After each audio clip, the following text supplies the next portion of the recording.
Voilà, il est 16h05. Je vous propose de démarrer. Donc, bienvenue à tous et toutes et merci pour votre intérêt dans ce webinaire sur le bien-être mental et le rôle du manager, voire de l'équipe aussi, puisque on va peut-être plus parler du manager d'équipe, effectivement, mais dans les entreprises modernes, finalement, on voit aussi beaucoup que il y a un rôle également des collègues hein, à prendre en compte dans le bien-être, évidemment, et c'est même un rôle très important. Mais on peut pas couvrir tous les sujets en même temps et donc on a décidé de se focaliser en grande partie quand même sur ce rôle du manager dans le bien-être mental. Donc merci à tous d'être présents. Nous sommes partis pour un webinaire interactif, donc n'hésitez pas à poser des questions dans la partie questions-réponses ou discussions. Vous pouvez déposer des questions qui sont visibles par tout le monde ou uniquement à moi. Moi, je ne serai pas monitoré en permanence, hein, donc j'essaierai de focaliser. Mais Gilles aussi, si tu vois une question à un moment, n'hésite pas. Donc, on va peut-être se représenter brièvement pour ceux qui ne nous connaissent pas et entamer le sujet sous forme de conversation. Donc, on a prévu de ne pas faire de slides pour un peu changer aussi. Et puis, voilà, parce qu'aussi, on n'a pas envie dans un mode, tiens, voilà les 5 recettes, hein, les 5 trucs et astuces du manager. C'est d'abord un sujet humain et il y a beaucoup de nuances à apporter. Et voilà, on s'est dit que ce serait le faire sous forme de conversation serait utile. Moi, en tant que manager, puisque voilà, je vais me présenter brièvement, donc Alexandre Van der Merch, cofondateur d'Evoluno, et j'ai travaillé dans des entreprises en fait de toutes les tailles depuis la grosse multinationale qui est Procter Gamble, hein, vous connaissez peut-être Pampers, etc. C'était je pense 150 000 personnes jusque tout seul comme indépendant et en passant par des startups, des scale-up comme Odoo, etc. Des sociétés plus établies comme PNV Assurance, où c'est 1500 personnes comme cadre là en marketing communication ou directeur marketing, etc., avec des équipes, parfois des petites équipes, parfois des plus grandes équipes à gérer, et aussi comme consultant dans les ressources humaines, mais aussi voilà, en stratégie en général commerciale. Donc, avec un background un peu plus donc marketing quand même. Donc voilà, moi je serai ici en tant que pour voilà, parler de mon expérience en tant que manager et poser aussi des questions à Égide que je laisse maintenant se présenter. Moi, c'est Egide Altenloo. Je suis psychologue clinicien, indépendant et entreprenant, on va dire ça comme ça, avec différentes structures. Je gère des équipes, j'accompagne des équipes, principalement dans le domaine clinique, mais également de temps en temps, dans le domaine des apprentissages, des ASBL, etc. Parfois, voilà, de temps en temps, ça m'arrive aussi d'intervenir pour l'encadrement d'équipes, mais plutôt au niveau étatique sur des thèmes divers et variés, mais qui touchent en général à l'humain. Là ici, oui, je suis aussi par ailleurs accessoirement cofondateur d'Evolino avec Alexandre. Ok, ben voilà. Merci Égide de nous consacrer du temps là-dessus. Donc c'est voilà, on va couvrir un certain nombre de sujets. Je vais pas vous détailler, mais c'est vrai qu'on va parler de la posture, de la culture, de la partie privée, professionnelle, des signes qu'on peut apercevoir, signes de burn-out, et aussi un moyen de faire en fait concrètement aussi hein, des conseils évidemment concrets sur à la fois pour résoudre des problèmes, mais aussi pour peut-être lever le tabou autour de la santé mentale. Donc on a quelques sujets. N'hésitez pas à poser des questions. Si jamais on pense que ça sera adressé d'office plus tard, ben, on vous le dira. Ou on ignorera peut-être si on n'a pas le temps. Mais voilà, en tout cas, on va lire tout ce qui sera mis sur le chat. Donc, c'est la meilleure manière d'interagir lors de ce webinaire. Premier point, effectivement, c'est que moi, un peu mon expérience de manager, c'est que bon, ça reste un rôle compliqué. Le rôle de people manager surtout. J'avoue que je suis encore en apprentissage aussi, même aujourd'hui. Et je me souviens particulièrement quand j'ai travaillé notamment chez PNV Assurance, où il y avait eu hein, une grande messe avec tous les managers, uniquement les managers d'ailleurs, il fallait redéfinir, ils avaient décidé de redéfinir un peu le rôle du manager, mais quand on voyait la liste, il y avait genre 45 bullet points de tout ce que le manager était censé faire. À la fois papa, maman, juge, coach, serviteur, etc. Enfin voilà, chef de projet évidemment, chef d'orchestre, responsable de grands projets, de grandes décisions budgétaires, recrutement, développement de son équipe, évidemment, upward management, hein, puisqu'il faut aussi gérer ses propres managers, c'est les exécutifs, etc., qui sont parfois voilà, plus ou moins haut dans la hiérarchie en fonction de la taille de l'organisation. Et donc c'était vraiment très très compliqué. Et les gens sont sortis de là un tout petit peu confus.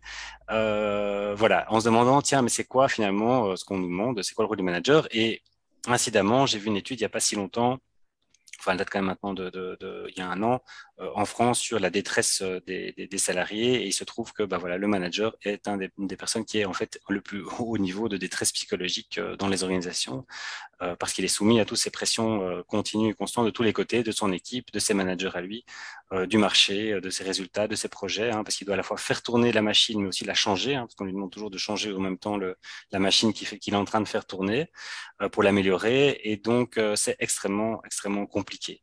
Donc, on commence déjà ce webinaire déjà aussi pour dire que voilà, il faut déjà beaucoup d'humilité dans ce qu'on va dire, beaucoup de grains de sel parce qu'il n'y a pas de recette magique. Et oui, effectivement, il y a un rôle du manager pour ce qui concerne le bien-être.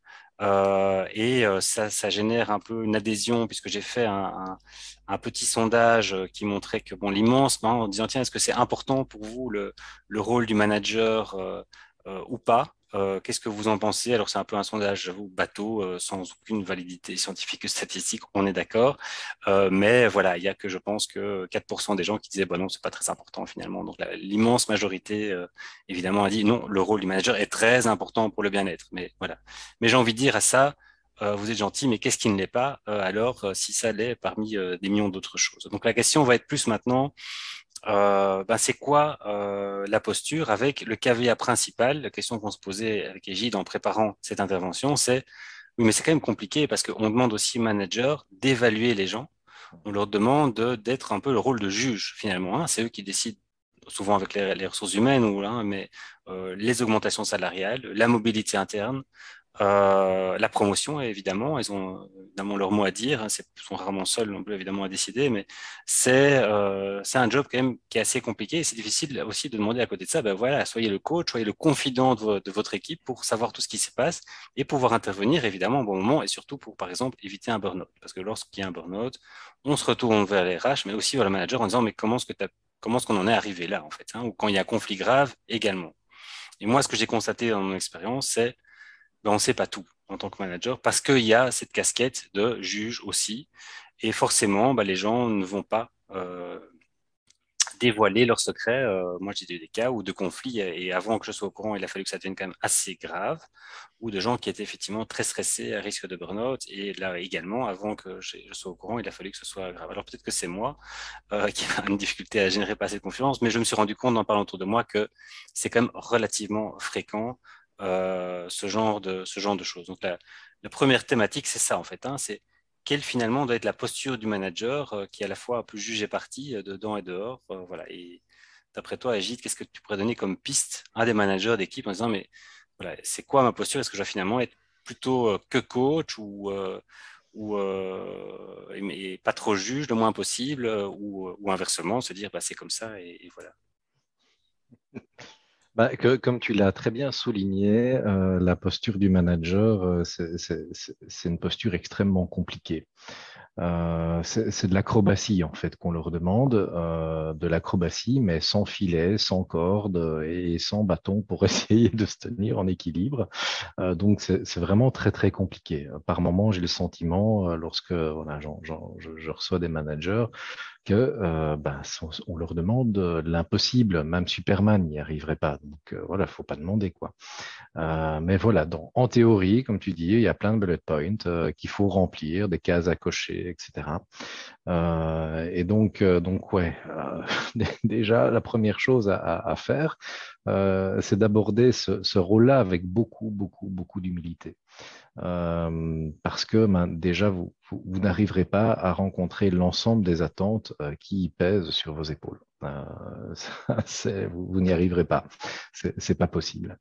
Ensuite, si on se centre plutôt, si on porte le focus sur le bien-être au travail, sais que ça fait un petit peu artificiel face à l'arc-en-ciel de rôles et de casquettes du manager, mais bon, voilà, on va se concentrer là-dessus, là, aujourd'hui.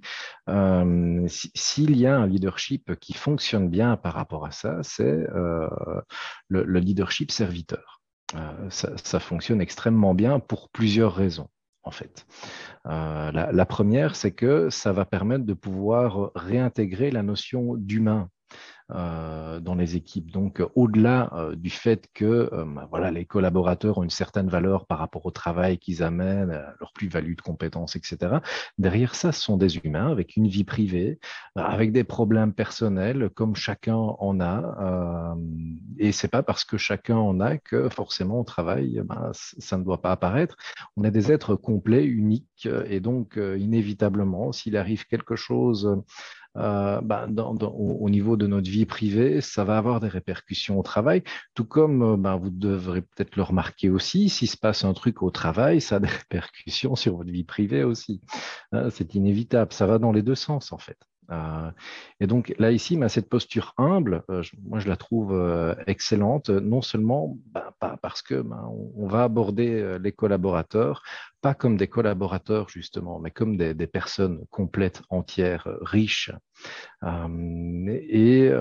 déjà, cette façon d'aborder l'autre, le collaborateur va se sentir davantage reconnu, accepté, non seulement comme un membre de l'équipe, mais comme étant une personne, Mhm. en fait.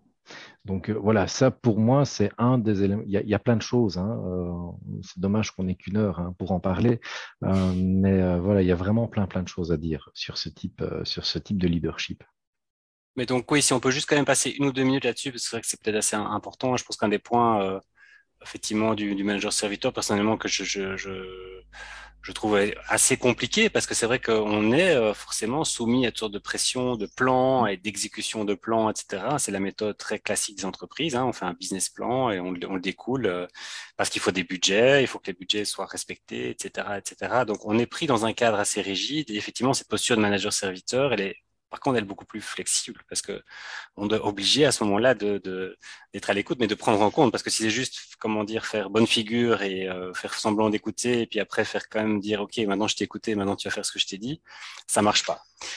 Mais non, Donc, ça, c'est pas du serviteur, c'est du oui-oui. C'est oui, oui, oui, oui, vas-y, cause parle. toujours tu m'intéresses. Donc, Donc, non, vraiment, il y a une notion d'alignement, en fait, chez le manager serviteur. Donc, voilà, il est authentique dans son écoute. Il se préoccupe vraiment des gens qui l'entourent, même si voilà, il a des objectifs à atteindre, c'est clair, il fait de son mieux. Ça, c'est bon, tout ça sont les autres casquettes. Hein. Il fait de son mieux, mais la façon de pouvoir introduire ces objectifs, c'est pas en les imposant. Bon, lui, on les lui a imposés. Il dit, voilà, il y a ça à réaliser, mais c'est une équipe.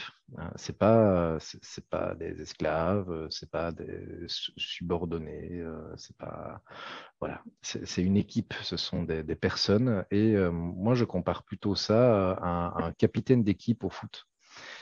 Il est sur le terrain avec eux. Il est sur le terrain et un de ses jobs principaux, c'est de faire en sorte que l'équipe fonctionne. Et oui. comment est-ce qu'une équipe fonctionne? Elle atteint les objectifs qu'on essaye de lui fixer, du mieux qu'elle peut, bien sûr, hein, mais elle les atteint. Et son job à lui, c'est de faire en sorte que l'équipe y arrive. Oui, ça, tout le monde sera d'accord avec ça, hein, Ouais. évidemment. Mais la question, c'est comment est-ce qu'on s'assure Comment? parce que les gens, sans être blessés et sans qu'il y ait des cartes rouges et sans qu'il y ait des gens qui sortent Ouais. sur le brancard, pour continuer sur cette métaphore-là. Ouais, Euh, mais bon, tu vois, un chef d'équipe au foot, c'est pas lui qui va donner un coup de boule à un mec de son équipe, quoi. Il va, il va aller ça, les c'est vrai. défendre plutôt.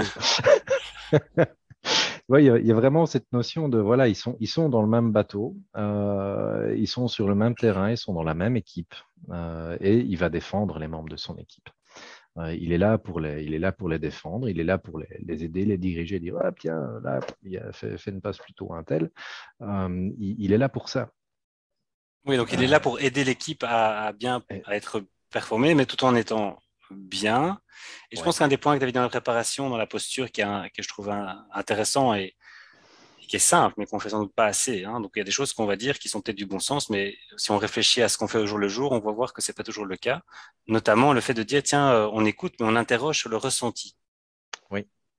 Enfin, voilà, comme je l'ai dit au début, on est des êtres humains à part entière. Donc, on a un cerveau, mais dans ce cerveau, il n'y a pas que la logique.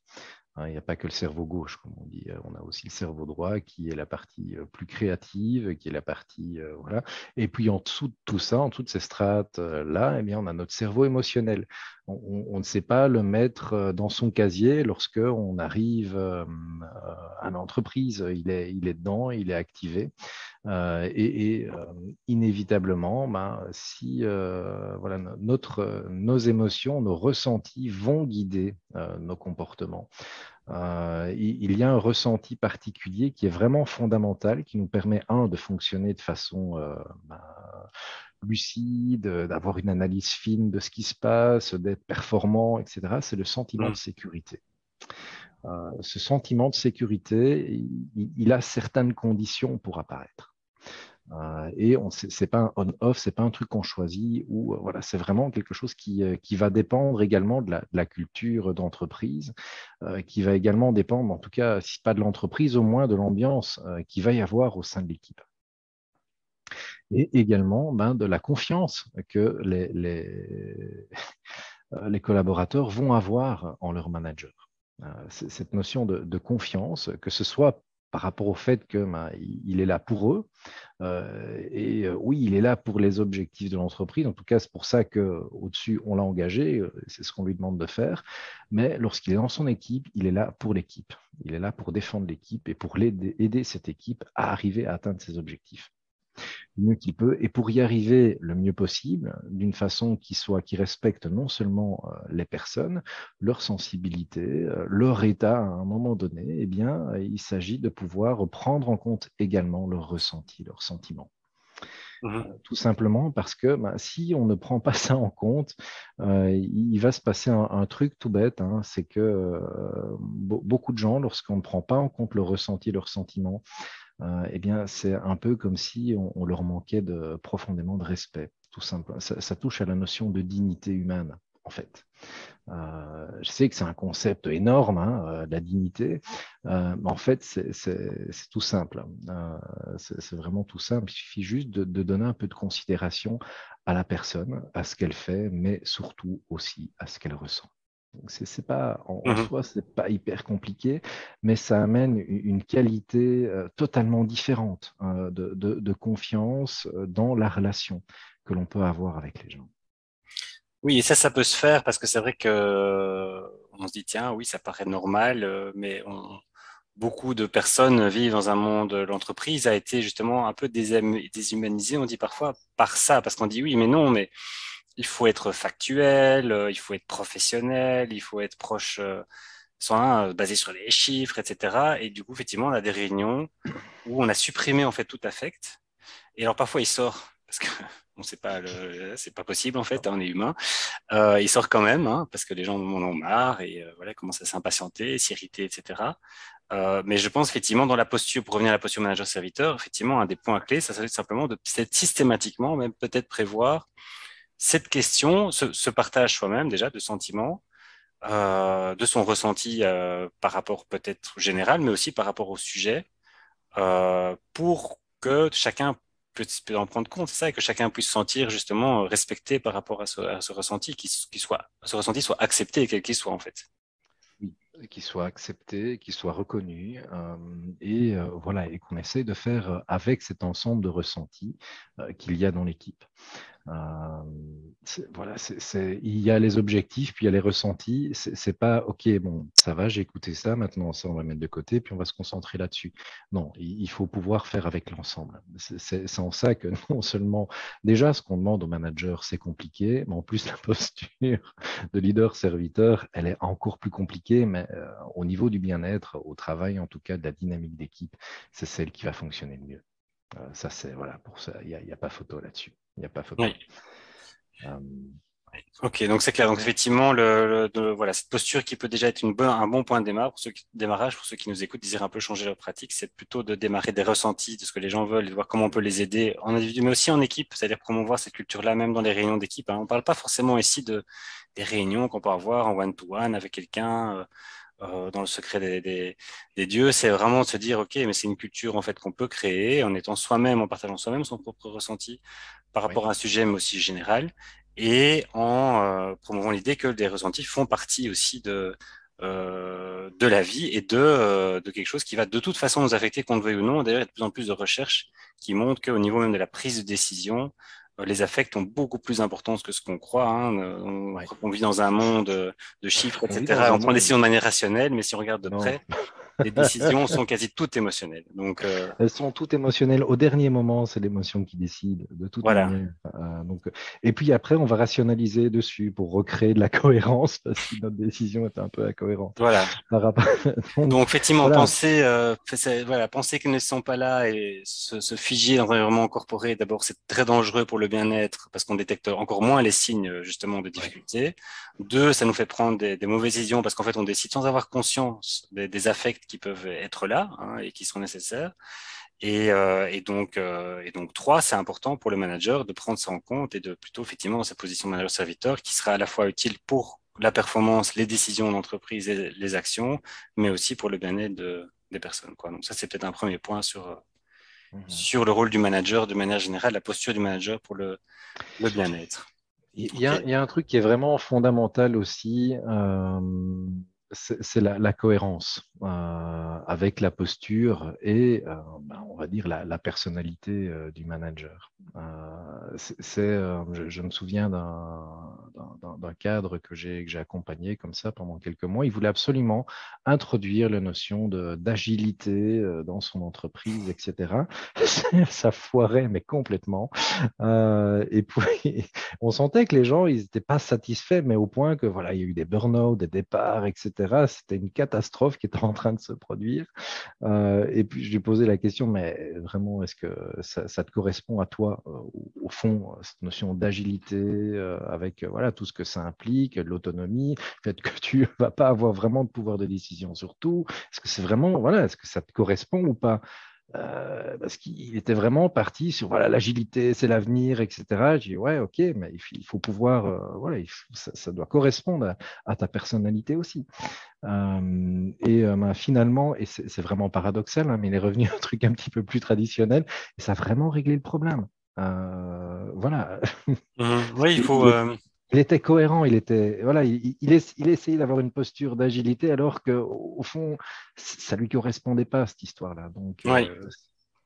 Bah, c'est vrai que ça peut demander un travail sur soi parce qu'effectivement, si ouais. on a été éduqué à la mode, je suis parfait, j'ai une armure, rien ne peut m'arriver, je dois surtout donner toujours cette image de personne parfaite, impeccable, professionnelle, etc. Et après, du jour au lendemain, dire, bah voilà, maintenant, on va parler des ressentis et je vous partage le mien, ça peut être très, très compliqué. Donc, ça peut être bien parfois de se faire accompagner par un coach ou par un psychologue, effectivement, qui peut justement aider à enlever la carapace et trouver un moyen d'être beaucoup plus à l'écoute et au service des gens et avoir peut-être quelque chose d'intermédiaire de nouveau, hein, parce qu'on a voilà, c'est pour ça qu'on n'a pas fait de slide. C'est une indication, une piste, en tout cas une réflexion pour que chacun puisse se dire tiens, mais si je veux aller vers ça, qu'est-ce que je dois faire peut-être comme parcours moi-même pour y arriver? Parce que si du jour au lendemain je fais un truc complètement artificiel, ça va tomber à plat et ça va pas marcher. Un peu Il est ça. important, bon, c'est vraiment le rôle de manager, c'est pas juste une promotion, hein, c'est tout un ensemble de compétences humaines dans un premier temps. Une de ces compétences, c'est une très bonne connaissance de soi.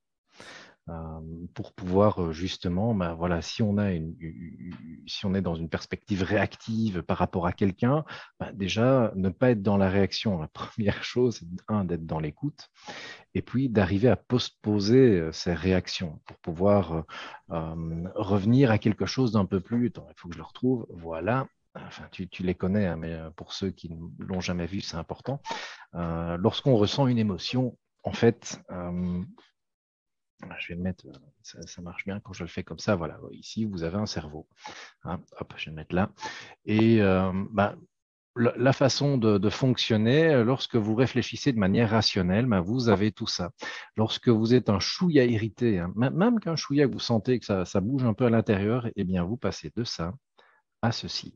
Donc, en gros, ben, toutes vos capacités d'analyse, de réflexion, etc., vous n'y avez pas accès. Même si vous pensez que vous y avez accès, vous n'y avez pas accès. Donc, arriver à postposer sa réaction ou sa réponse, si on sent qu'on est un petit peu irrité par un truc, c'est vraiment une compétence fondamentale.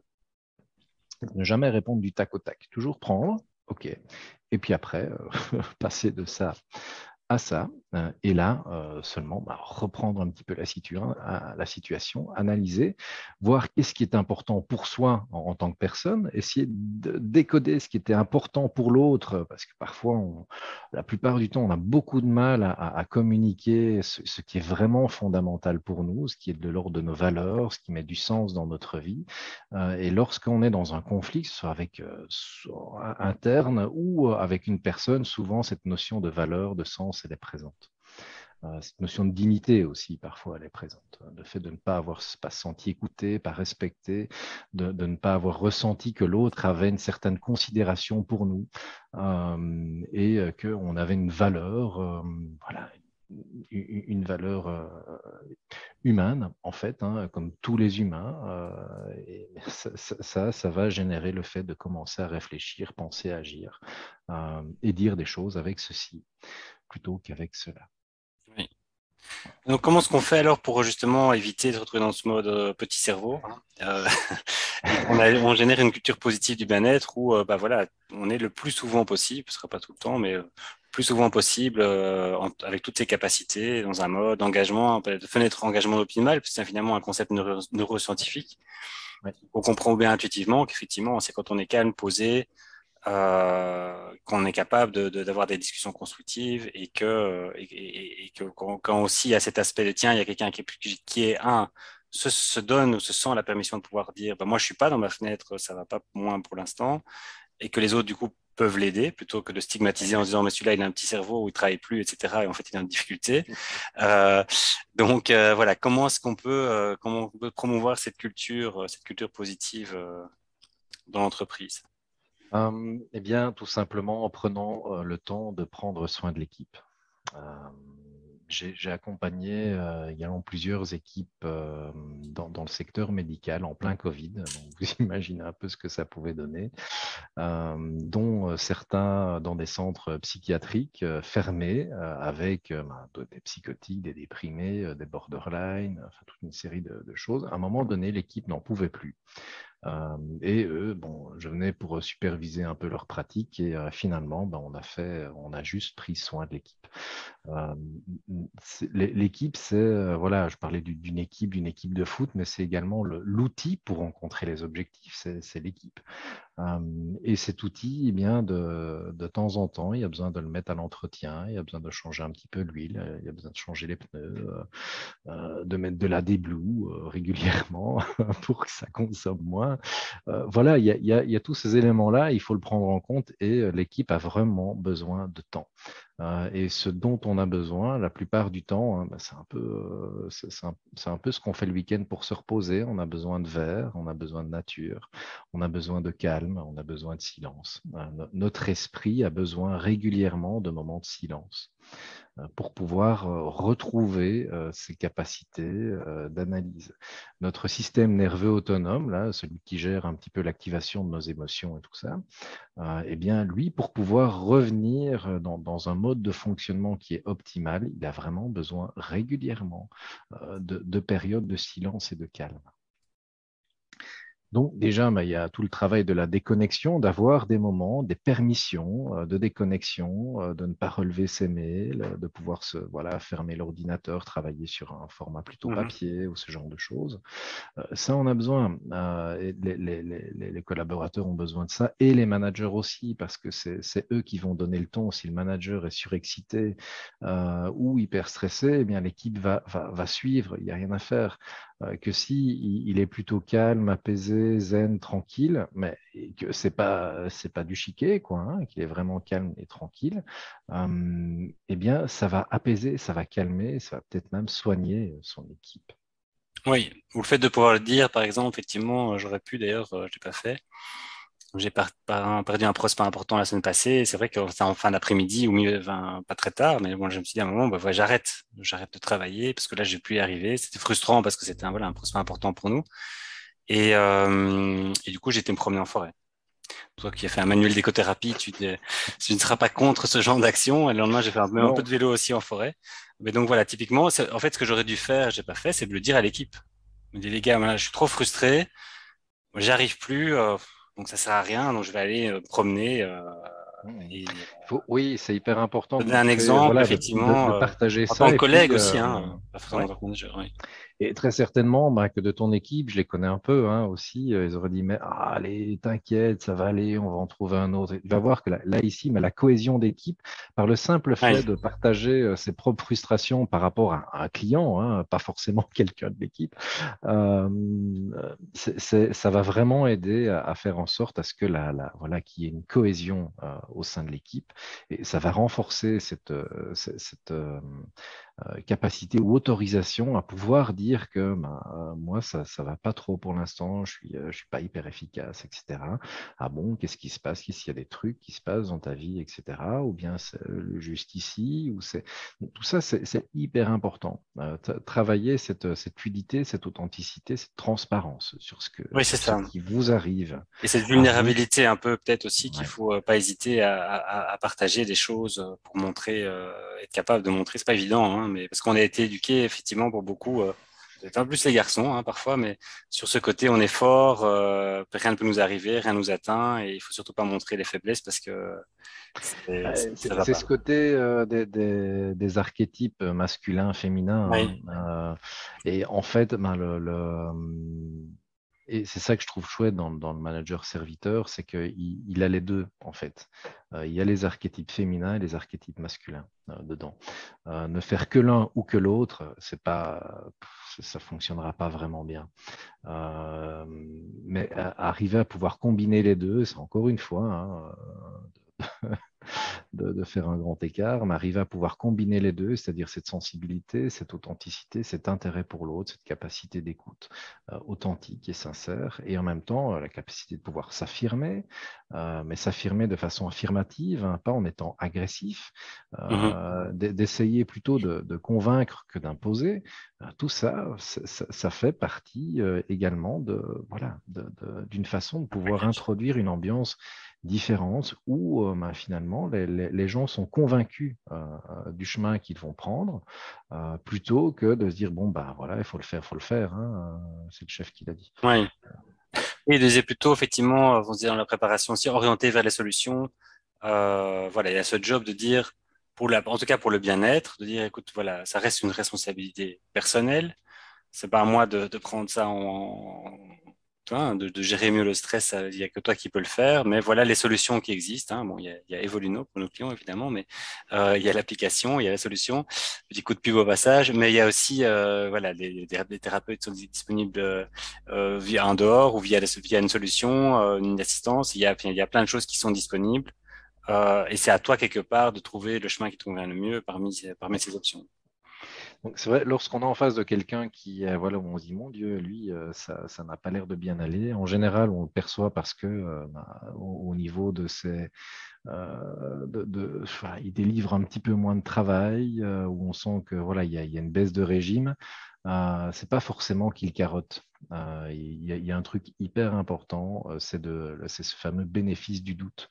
C'est-à-dire que si quelqu'un a une baisse de régime, peut-être que en fait vraiment il y a une baisse de régime et que bah, il va peut-être pas super bien. Donc ça vaut la peine de vous en inquiéter vous en tant que manager, d'aller le trouver, de lui dire ben tiens, je vois qu'il y a là, enfin moi j'observe que ce qu'il y a au travail, mais sinon ça va. Qu'est-ce qui se passe? Tout va bien. Et juste encore une fois, laisser le bénéfice du doute, hein, pas dire, voilà, je vois que tu as un problème. Bon, juste manifester ce que vous observez, tout simplement. Oui. Et laisser la porte ouverte. Écoute, voilà, si, bon, je sais bien que voilà, je suis ton manager, mais si tu as envie de parler, on peut discuter, quoi. Oui, Euh, c'est très important. D'ailleurs, j'ai vu encore, je pense hier, passer sur LinkedIn, effectivement, un manager qui voyait que la performance de la personne se dégradait. Il a envoyé deux messages sur Slack ou Teams, hein, et en disant bah, ça va pas, voilà, donc voilà, je te préviens que je suis pas content. Et puis qui a fini par le virer et pour apprendre après que ben, en fait il avait deux proches hospitalisés en soins intensifs pour Covid et que ça demandait beaucoup de temps. Donc la personne s'est excusée et a dit je pars, je cherche un autre job. Et le manager était très mal parce qu'il dit en fait j'ai eu aussi il avait des membres de sa famille qui avaient aussi été hospitalisés pour le Covid. Donc il aurait très bien compris s'il avait laissé cette occasion, il n'a pas fait, il le regrettait et le partageait sur LinkedIn, ce qui est déjà une chose positive. Mais c'est quand même bon, évidemment toujours plus facile à dire qu'à faire parce que certaines personnes ne veulent pas. On a beaucoup aussi de déni, hein. Donc je vais donner aussi un autre exemple, un manager d'un de nos clients qui voyait quelqu'un qui était avant de devenir client, qui était donc qui était voilà un risque de burn-out où c'était vraiment on voyait, enfin il y avait des symptômes et c'est évident et qui a dit à cette personne, ben écoute en tant que manager, voilà, je propose d'alléger ta charge de travail et de t'offrir vraiment un coach ou un thérapeute, quelqu'un qui peut t'aider à t'accompagner et ce serait payé par le bureau, il y a pas il y a pas de problème par l'entreprise. Donc c'était la personne était dans le déni en disant mais non, pas du tout, je gère, il n'y a aucun problème, tout va bien. Et 3 semaines plus tard, elle tombait en burn-out. Et elle s'est rendue compte après quelques semaines finalement, elle a dit après bah oui en fait tu avais raison. J'étais en burn-out. Donc c'est aussi un peu compliqué, surtout quand il y a souvent, c'est le cas, hein, des problèmes privés qui se mêlent à ça. Hein, c'est pas toujours uniquement professionnel. Voilà, comment est-ce qu'on adresse ça quoi? Bah, déjà, c'est le fait de l'avoir voilà, d'avoir laissé la porte ouverte, de l'avoir remarqué avant que la personne fasse son burn-out, ensuite qu'elle choisisse ou non de suivre là, c'est son chemin à elle. Hein. Mais ça va favoriser, du coup, après, au retour au travail, la confiance qu'elle Mhm. pourra avoir en son manager, dire, ben oui, finalement, ben oui, il avait raison, mais et il a été gentil, quoi. Il m'a pas imposé quoi que ce soit. Voilà, il a juste laissé le truc ouvert et il a accepté. Quand je dis accepter la personne telle qu'elle est, c'est aussi accepter, c'est de ne pas lui imposer un chemin qu'elle n'est pas prête à prendre.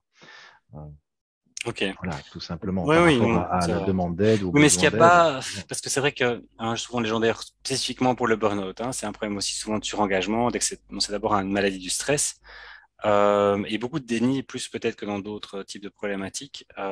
Est-ce que voilà, moi ce qu'on propose quand même souvent aussi, c'est de dire ben tiens, utiliser un outil hein, sur Evolino où il y a des auto-évaluations qui existent, mais ça peut être autre chose et de rendre quelque part de déléguer un peu le point en disant, écoute, moi, je sais pas, je suis pas spécialiste, je suis pas psychologue ni médecin. Voilà, on fait une hypothèse peut-être qu'il y a un peu de surcharge. Pourquoi n'irais pas tu investiguer ça d'abord dans un premier temps et puis après tu fais ce que tu veux. Mais moi je l'ai fait. Hein, c'est aussi une manière de dire. Bon, moi ça m'est arrivé il y a quelques temps. J'étais un peu dans le rouge. Je me suis mis dans le rouge. J'ai fait ceci et cela. Voilà. Après, ne me dis rien, fais ce que tu veux, mais voilà, peut-être une piste intéressante, ça peut être de faire une auto-évaluation, ça peut être de voir ton médecin, ça peut être de voir n'importe Mm. qui. C'est une manière non confrontante en fait d'adresser le problème en disant une position d'assertivité basse, parce que c'est aussi quelque chose Ouais. que vous utilisez, en disant ben voilà, moi je sais pas trop, peut-être qu'à ta place, voilà ce que j'ai fait dans le passé, je comprends que ce soit compliqué pour toi de le faire, mais en tout cas, cette possibilité existe quoi, de rendre ça plus moins confrontant pour la personne, voire de ne pas le faire via le manager, mais peut-être un collègue. Ce Mm. qu'on a aussi, c'est des ambassadeurs Evolino qui sont là justement parce qu'on sait on l'a vu, hein, ce que je disais au début, à cause de ce conflit, entre guillemets, conflit d'intérêt, manager à la fois coach et juge de plus en plus. Hein, avant, le manager, c'était que le juge hein, qui donnait des ordres et qui jugeait si les ordres étaient bien exécutés. Mais le problème, c'est qu'on lui a demandé maintenant d'être coach, mais on l'a pas enlevé ce rôle de juge. Et donc, voilà, structurellement, c'est compliqué à changer. Par contre, dire, tiens, il y a aussi des collègues qui peuvent être des relais et qui, eux, ne sont pas juges. Ça peut être très intéressant aussi, comme le fait pour un manager, de dire, ben, il y a quelqu'un qui est valorisé par cette personne qui a la confiance, peut-être que ça peut être un intermédiaire utile pour justement conscientiser la personne qu'elle est à risque et qu'il est il est temps de faire quelque chose. Mm.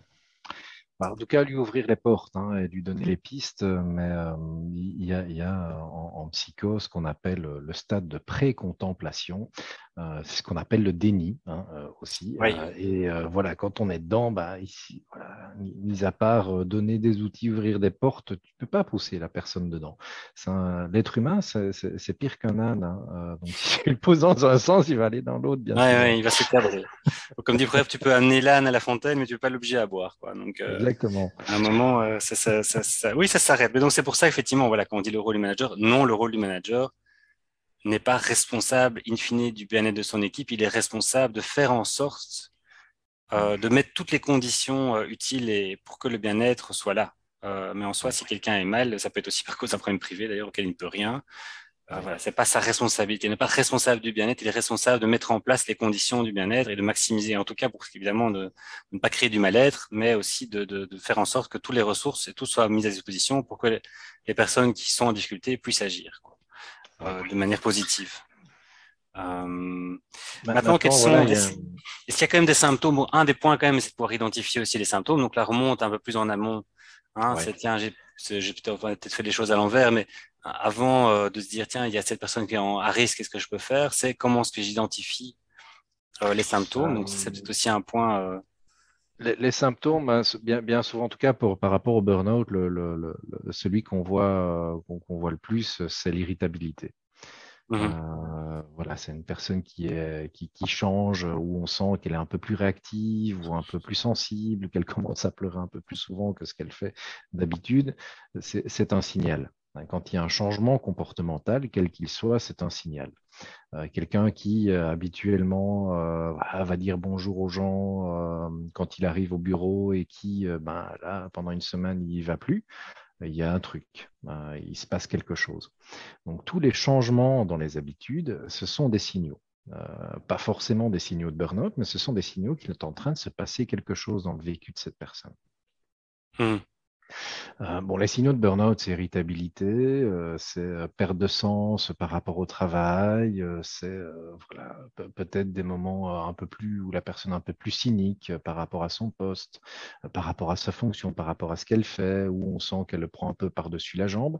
Bah, ça, c'est pas forcément voilà, Du quelqu'un désengagement. qui, Mhm. voilà, c'est pas, ouais, c'est du désengagement, mais c'est un désengagement qui vient d'un surengagement en fait, Ouais, ouais. euh, Oui, qui est une protection déjà du corps, qui dit ouais, maintenant c'était qui dit trop non, loin et maintenant donc stop quoi.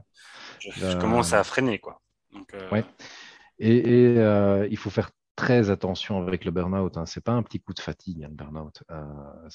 Ça prend en minimum 6 mois hein, pour en récupérer. Donc voilà. Enfin, moi, je le dis souvent à mes patients qui viennent pour burn-out. Je dis, ben, écoutez, j'aurais préféré que vous ayez une dépression. C'est plus facile à soigner. oui, non, c'est vrai. Ouais.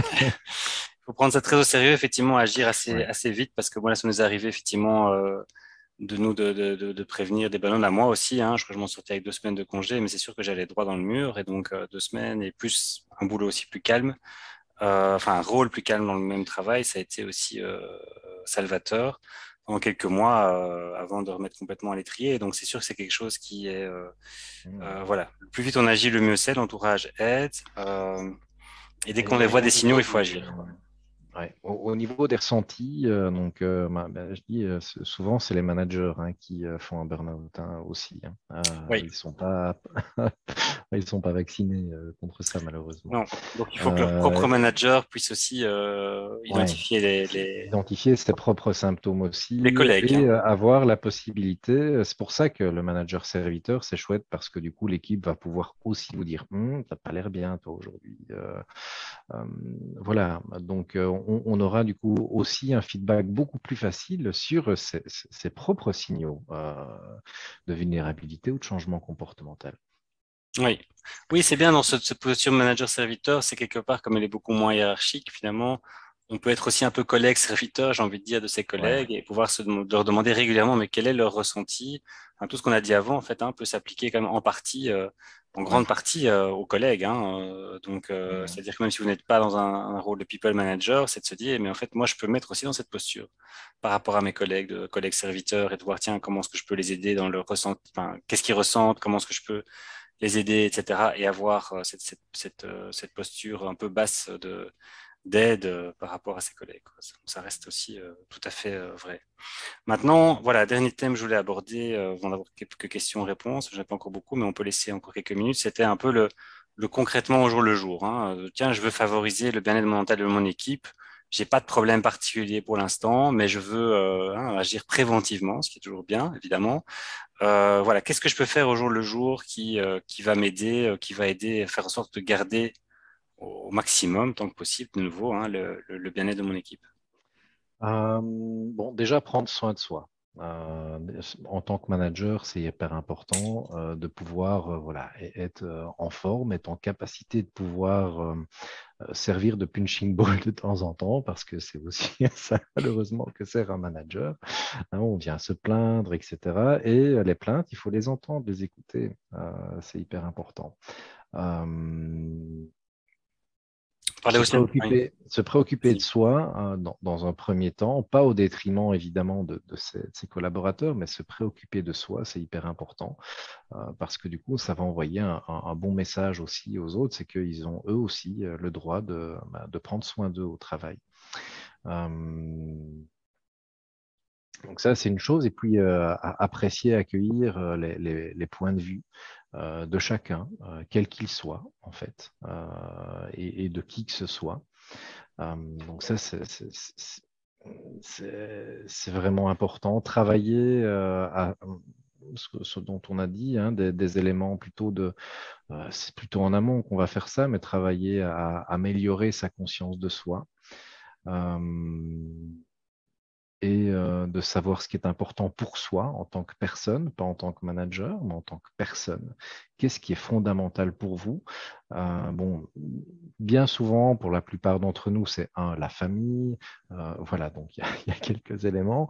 Et puis après, au niveau des relations, qu'est-ce qui est important? Quelle personne souhaitez-vous être vis-à-vis d'un autre être humain? Posez-vous juste cette question-là. N'introduisez pas la hiérarchie, pas quel manager je veux être pour mes collaborateurs. Non, c'est un mauvais plan. Vous n'allez pas avoir une réponse qui va vous aider ou en tout cas qui va favoriser l'émergence du bien-être au travail. Posez-vous la question, quelle personne je veux être par rapport à une autre personne. Ok. Et, C'est ouais, profond ce que tu dis, mais c'est évidemment plus facile peut-être oui, à dire qu'à faire, mais c'est une question intéressante. Il y a moyen, hein, j'ai quelques petits exercices. Peut-être qu'un jour, je ferai un truc comme ça pour la plateforme Ok, Evolimo, le travail de l'enracinement dans ses valeurs et du sens, pour essayer voilà, oui, de les incarner davantage, en fait, dans sa relation à l'autre. oui. C'est pas si compliqué que ça. Et c'est tout con, un bête truc, hein. Bon, ça n'a rien à voir. Quoique si, c'est de l'intérêt de savoir ce qui est important pour soi, et hyper important pour le bien-être personnel. Et donc, prenez simplement votre portefeuille, votre sac, un truc, et vous allez voir que vous traînez avec vous toute une série d'objets qui sont pas toujours hyper utiles. Mhm. Euh, Par exemple, bon, moi, il y a un truc là sur moi, je pourrais vous parler, par exemple, voilà, de mon alliance, hein. Enfin, si c'est utile, ça envoie des signaux à d'autres personnes, c'est important au niveau de ma vie privée, mais je pourrais vous parler de plein d'autres choses. Par exemple, je pourrais vous parler de cerveau, qui n'est pas tout à fait le mien, je ne l'ai pas sorti de ma boîte crânienne, mais pourquoi est-ce que je l'ai acheté? Pourquoi celui-là? Je pourrais vous parler de mes godasses, de mes chaussettes. Même un jour, un gars dit, tiens, on va prendre un objet, un truc qui paraît anodin comme ça, mais qui est important que vous avez sur vous. Et le mec, il m'a parlé de ses chaussettes. Tu te dis pourquoi des chaussettes? Mais tout simplement parce que bon, lui, il est infirmier à la base et il doit toujours avoir un costume, etc. Et les chaussettes, c'est ce qui lui permet de pouvoir maintenir cette folie et cette créativité parce que par ailleurs, il est peintre et auteur. Et donc ça, ça fait partie de son identité, mais qui est effacée par son costume. D'ailleurs, on le voit, hein, les cravates, un peu le seul moment où on peut se permettre d'avoir un petit peu de créativité. Les chaussettes, ça en fait partie aussi. Mais pour lui, ça avait vraiment énormément de sens. Et pourquoi celle-là? Eh bien, parce que ces chaussettes-là lui ont été offertes par sa femme un jour de Noël. Et il se souvient exactement d'où il était, de l'odeur du chocolat chaud, de l'endroit où c'était. Donc, tu vois, il y a vraiment un truc là ici ici, finalement, en explorant ça, bêtement sur ses chaussettes, hein, c'est débile, hein, mais voilà, en partant de là, eh bien, on a pu mettre en évidence toute une série de choses qui étaient vraiment fondamentales pour lui. C'était la créativité, c'était le Donc, fait ok. d'être lui-même, enraciné, etc. Et ça, ben, prenez simplement un objet, votre porte-clés, par exemple. Pourquoi ce porte-clés-là? C'est quoi l'histoire de ce porte-clés?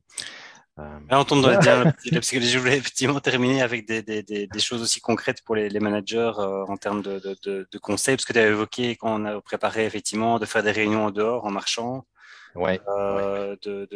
d'essayer voilà, on a parlé de la vulnérabilité qui reste un sujet important. Voilà, de savoir comment retrouver du plaisir aussi, c'est quelque chose aussi c'est un sujet même qu'on peut évoquer de manière complètement ouverte avec son équipe, parce que les gens font, ah oui, on va faire un team building et puis se retrouvent en forêt à ramper dans la boue. Non, c'est trop chouette, mais ça plaît peut-être pas à tout le monde, de ramper dans Mm. la boue, faire un stage de survie pendant 4 jours en Espagne. Bon, je prends un exemple extrême, mais parfois c'est un peu ça. Parfois, on a des gens qui disent non, mais moi, les team building, etc., c'est horrible. Donc, je crois qu'en fait, on peut simplement être plus explicite et demander, gens, mais voilà, comment est-ce qu'on peut retrouver du plaisir à ce travail ou à travailler ensemble? Et peut-être que ça, c'est Comment aussi est-ce une qu'on piste. peut trouver du plaisir à être ensemble, déjà dans un premier Ouais, temps. Et puis après, le plaisir à travailler ensemble, il va découler de là. ça, c'est Euh, vrai. donc voilà, ça, c'est ça. Partir de là déjà, c'est con, hein, mais revenir à l'humain. Revenez à l'humain, revenez aux relations. Ben, vous êtes un ensemble de personnes qui partagez un moment de votre vie. Et ben, comment essayer de faire en sorte que ça se passe bien? Oui, voilà. Bon, ça, c'est peut-être des mots de bon sens, effectivement, mais on a tendance à oublier parce que c'est vrai que le monde entreprise a très très fort voulu, dans le passé, un peu nous déshumaniser, nous Codifier les réduire choses. à voilà, codifier des rôles, des responsabilités. Il faut être professionnel, il faut être comme ci, il faut être comme ça. Il faut faire attention, que non pas non plus tomber dans l'extrême inverse où on n'est pas la spontanéité à tout va n'est pas forcément toujours bonne à prendre. Comme tu disais, il faut quand même être conscient de l'état de son cerveau avant de parler. Si il est en état petit, bah voilà, peut-être qu'il vaut mieux se taire et retrouver d'abord son état de régulation. Et donc voilà, tout ça est un tout en fait, et c'est à la fois ce côté effectivement neuroconscience, j'ai envie de dire, conscious management, qui est conscient du fonctionnement quand même un minimum neurologique, mais qui essaie de trouver du plaisir et se remettre dans sa fenêtre d'engagement optimale, qui est à la fois sociale. C'est extrêmement important. Ça, c'est des théories aussi polyvagales et autres montrent que il faut se sentir en sécurité pour être dans un état d'engagement social et positif, et alors se sentir, avoir son stress qui n'est pas à un niveau Il y a trop haut, trois quoi, piliers, trop hein. bas. Un, c'est se sentir soi-même en état de sécurité.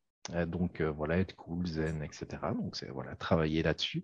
Ça va permettre à pouvoir amener la sécurité dans la relation avec l'autre, que l'autre ait confiance en nous et qui se sente en sécurité avec nous. Et ce deuxième pilier-là est nécessaire pour que finalement, on arrive à créer une émulation d'équipe. Donc, voilà, il y a pas photo. Ça commence d'abord par vous, les gars. Mhm. Euh, apprenez à vous autoréguler. C'est vraiment la toute première chose, c'est la toute première étape pour que ça se passe bien. Donc, pour que les objectifs à long terme, les objectifs d'équipe, etc., soient remplis, ça commence d'abord par vous. Ok, Votre sécurité intérieure, la sécurité dans la relation. Et puis de là, eh bien, hop, on va pouvoir mener une équipe dans le bien-être jusqu'à ses objectifs. parfait. Bah, c'est super. Que C'est une bonne manière de conclure la partie formelle. Donc, je répète encore, effectivement, sécurité intérieure, sécurité avec les autres aussi, dans la relation, sécurité relationnelle sans doute. Et puis après, Mhm. effectivement, capacité d'engagement vers cet objectif, vers les objectifs qu'on s'est fixés. Effectivement, si ces étapes-là, oui, on peut avoir des résultats avec une équipe sans les deux équipes, les étapes présentes. Il y a des gens qui arrivent, mais à quel prix? Ouais, Souvent, c'est le prix, c'est le bien-être. C'est ça ouais. qui passe à la trappe, c'est les gens qui partent, les gens qui vont au burn-out, les conflits. Voilà, tout ça sont des signes que peut-être qu'on n'a pas assez travaillé ni sur la sécurité intérieure, ni sur la sécurité relationnelle. Et puis la dignité des personnes qui travaillent avec nous, hein, c'est pas du consommable. C'est pas comme une cartouche d'imprimante, une fois qu'elle est vide, on la change, quoi. C'est Non. des êtres humains. C'est pour ça que c'est fondamental, en fait. C'est Oui. fondamental. Ok, ben merci beaucoup, Égide. Je vous laisse ouvert à encore les quelques minutes qui vous restent. Bon, si on dépassera peut-être un petit peu aux questions-réponses. En fait, je n'ai pas eu de questions pour l'instant, mais peut-être que les gens n'ont pas compris qu'ils pouvaient poser des questions. Ou est-ce qu'on était tellement clair que Ouais, c'est toujours la deuxième option, tu sais. c'est toujours, oui. Oui, tout le monde est endormi. Non. Donc, on va dire que voilà. Donc, est-ce que vous avez des questions? Je vais me rendre encore plus explicite. Est-ce que Stéphanie, Sandrine, Sarah, Paul, Nathalie, Mathieu, Marie, Yuri, Cheng, Caroline, Bénédicte, Anne, ou d'autres personnes avec un numéro, je ne sais pas son prénom, avaient des questions? Euh, pour Egide ou pour moi. Mais non, pas de questions. Parce que j'ai à la fois un truc Q&R et j'ai un forum de discussion. Il y a rien dans les deux, hein. Non, je pense que c'est assez vite. Est-ce que c'était clair? Est-ce que c'était utile? Alors, est-ce qu'au moins vous avez des questions ou des commentaires, peut-être des avis aussi à donner, hein, parce que de nouveau, on a voulu faire une approche assez humble quand même, mais on ne prétend pas avoir la vérité absolue. Donc voilà, des commentaires aussi. L'authenticité, c'est hyper important. Est-ce que ça s'apprend ou ça doit être un talent? Brigitte, je te laisse répondre. Non, ça s'apprend pas. Déjà, ça, c'est une question hyper authentique. Donc, voilà, l'authenticité, c'est un petit peu de spontanéité, mais de la spontanéité lorsque vous êtes en capacité de pouvoir faire preuve de finesse et de nuance. Oui. Mais c'est vrai que ça se désapprend, j'ai envie de dire. Enfin, ça se désapprend Ouais. quand on l'a perdu, parce que tous les enfants sont authentiques. Enfin, en tout cas, moi, Mm. j'ai jamais vu un enfant comme dans Baby Boss qui était dans un rôle de boss. Mais après, on crée une carapace, c'est vrai, et en fait, il faut arriver à pouvoir l'enlever, et parfois, c'est un chemin qui peut être très long pour certaines personnes. Mm. Donc, j'ai envie de dire, l'autocité, ça se réapprend, peut-être. Ça se retrouve, peut-être. C'est peut-être ça le mot. Mais bon, mais ça peut être plus compliqué pour certains que d'autres. Alors certains, on nous dit merci Stage pour le. d'humilité. Ego, arrogance, stage d'humilité, ouais. Ah oui. Euh, ouais. Bon, c'est vrai, tout ça, voilà, c'est bon, c'est compliqué de parler d'ego, d'arrogance, etc., alors que on parle de vous là, hein, donc mais c'est vrai que tout ça, ben, voilà, c'est cohérent avec cette notion de manager-serviteur, hein, éviter, voilà, on n'est pas là pour notre ego, mais plutôt pour les égis de l'équipe, c'est le pluriel d'ego. Euh, et, euh, et ça ne sert à rien d'être arrogant. La seule chose qu'on va faire, c'est humilier l'autre. Et l'humiliation, je vous assure que si quelqu'un se sent humilié par vous dans votre équipe, c'est un très mauvais plan pour votre équipe. Ça va juste la pourrir de l'intérieur. Donc, du coup, le respect de la dignité de chacun, quel qu'il soit, quoi qu'il fasse, c'est vraiment hyper important afin d'éviter des moments d'humiliation. Ok, oui, effectivement. Un sujet compliqué. Merci pour le lien aussi. C'est vrai que je trouve ça intéressant. Je me demande qui va à ce genre de formation parce que c'est déjà, en général, les gens concernés vont Stage rarement d'humilité. être volontaires, hein. Mais bon, donc je trouve ça courageux de la part de celui qui organise la formation, en tout cas de le positionner comme ça. Et donc voilà, bah être Anne, merci, être bienveillant, effectivement, c'est un mot qu'on n'a pas utilisé, c'est vrai, Non. et c'est tout à fait correct. La bienveillance, c'est un mot qui est quand même à la mode aussi. Pourquoi est-ce qu'on n'utilise pas? Peut-être tellement parce que bah justement peut-être qu'il était un peu trop utilisé, qu'on sait plus très bien ce qu'il veut dire concrètement. Mais bon, grosso modo, oui, c'est ça, c'est effectivement, hein, ça reste correct, c'est veiller au bien, c'est-à-dire penser au bien des autres d'abord Ouais. et faire ce qui est dans leur bien de manière sincère, évidemment, par rapport, voilà, à juste ces Ah, voilà, organisations. peut-être moins. C'est vrai que, bon, comme on l'a dit, le monde de l'entreprise a été à un moment donné aseptisé des émotions. Donc, bienveillant, ça ramène à des émotions aussi, hein. Donc, voilà, pour ceux ça peut faciliter, ça je le remarque, de parler plutôt de collégialité, de camaraderie. Euh, Inévitablement, si on ramène ces concepts-là, ben, la bienveillance va ressurgir aussi. Mhm. Oui, tout à fait. Mais merci effectivement pour cette intervention. Et ben voilà, on arrive effectivement, on est arrivé au temps imparti. Finalement, c'était bien rempli. Voilà, j'espère que ce webinaire aura été utile pour vous. En tout cas, il était utile pour moi aussi déjà, parce que je pense qu'il y a des choses après qu'on dise et qu'on entend et qu'on se dit, oups, ouais, je devrais peut-être quand même faire plus attention à ça. Parce qu'entre ce qu'on entend et la pratique, c'est pas toujours évident pour personne, à tous. notre vécu et nos habitudes aussi, un peu nos réflexes. Et donc voilà, merci. Merci pour les partages à tous. Comme dit Nathalie, voilà, merci. Merci à vous d'être venus. Et donc, ce webinaire sera enregistré, sera disponible. Voilà, les caméras étaient désactivées à part pour nous deux, donc je pense qu'il n'y a pas de souci de vie privée. Et je vous remercie donc pour nos rendez-vous pour le prochain webinaire. Restez au courant, suivez notre page LinkedIn Evoluno si vous ne le faites pas encore. N'hésitez pas à nous contacter aussi si vous voulez en savoir plus sur nos services de solutions digitales d'amélioration du bien-être et d'assistance qui rencontrent de plus en plus de succès. Et voilà, on reste à votre disposition évidemment pour toute question. Et merci mille fois de votre présence. À très bientôt. À très bientôt. Au revoir. Merci Gilles. Si.